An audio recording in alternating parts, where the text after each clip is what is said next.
کر رہی تھی اور دوسری جماعت علم میں مصروف تھی۔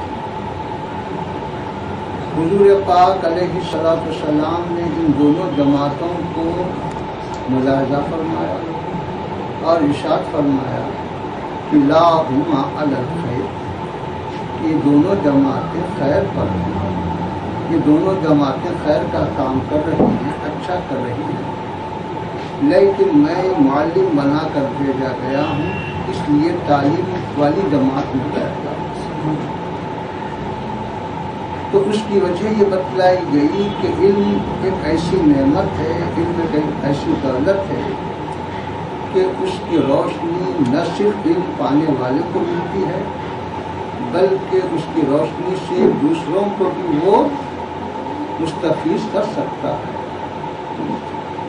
اور اس کی اہمیت اور افادیت یہ ہے، حضرت امام بخاری رحمۃ اللہ تعالی علیہ فرماتے ہیں کہ ایمان بھی موقوف ہے علم پر۔ سب سے عظیم نعمت تو ایمان ہے، ایمان سے بڑھ کے تو کوئی دولت نہیں ہے، لیکن ایمان کی دولت بھی موقوف ہے علم پر۔ جب تک کہ آپ کو علم نہ ہوگا کہ اللہ ایک ہے، ایمان کیسا لگے؟ جب تک کہ آپ کو علم نہ ہوگا کہ یہ اللہ کے رسول پاک ہے، پھر آپ ایمان کیسے لائیں گے؟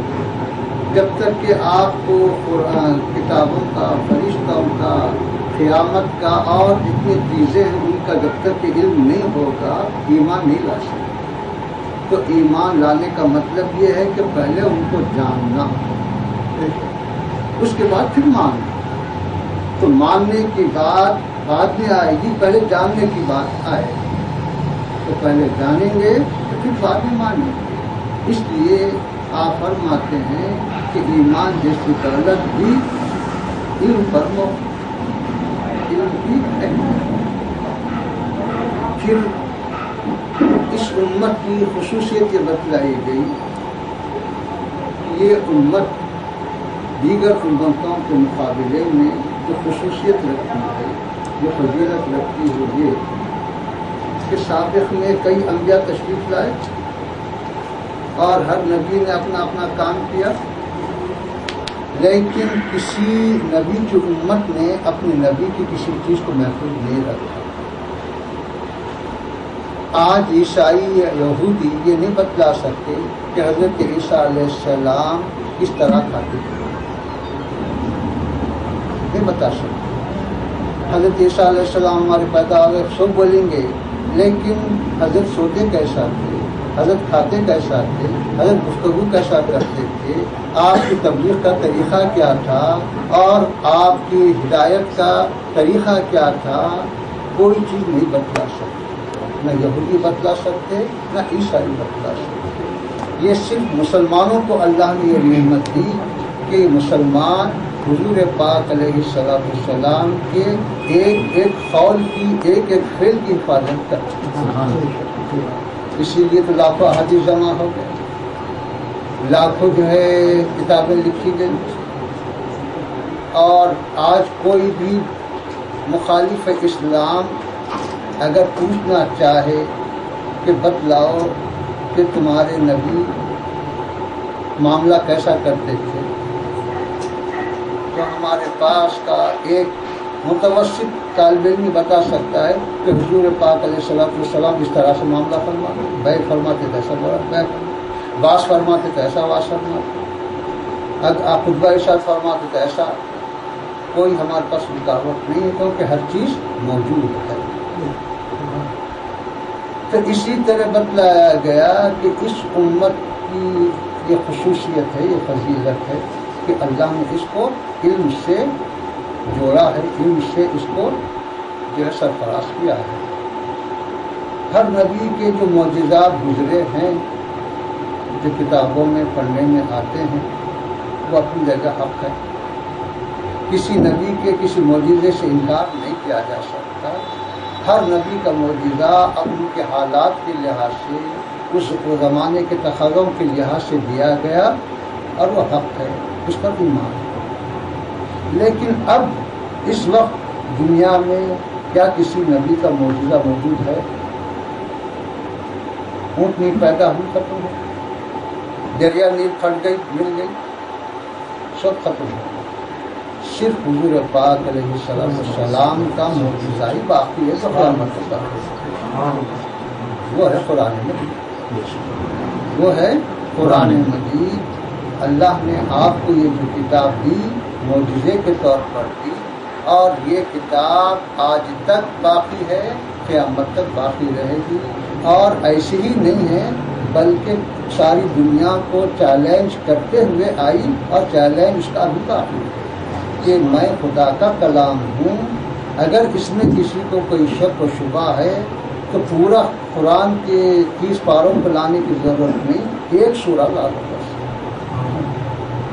لیکن دنیا اسلام دشمنی میں حد سے آگے بڑھنے کے باوجود قرآن کے چیلنج کو قبول نہیں کر سکی آج تک بھی، اور کبھی نہیں سکی۔ تو یہ حضور پاک علیہ السلام کا زندہ معجزہ ہے جو قیامت تک باقی رہے۔ تو اس وجہ سے بتلایا گیا کہ یہ ساری چیزیں علم سے تعلق رکھتی ہیں۔ قرآن کا تعلق علم سے ہے، حدیث شریف کا تعلق علم سے، سیرت پاک کا تعلق علم سے ہے۔ حضور پاک علیہ السلام کو علم زیادہ پسند تھا، اور علم ہی کی آپ نے ترغیب فرمائی، اور بتلایا گیا کہ کل ہم کو قیامت کے دن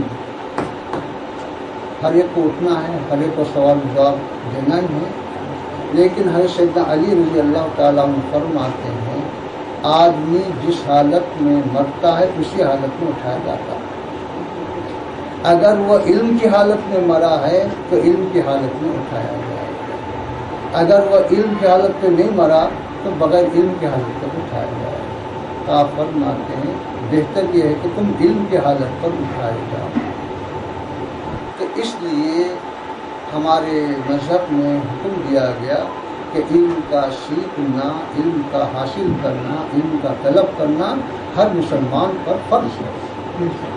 اس سے کسی کو استثناء نہیں دیا گیا کہ علم کے بغیر ہو سکتا ہے۔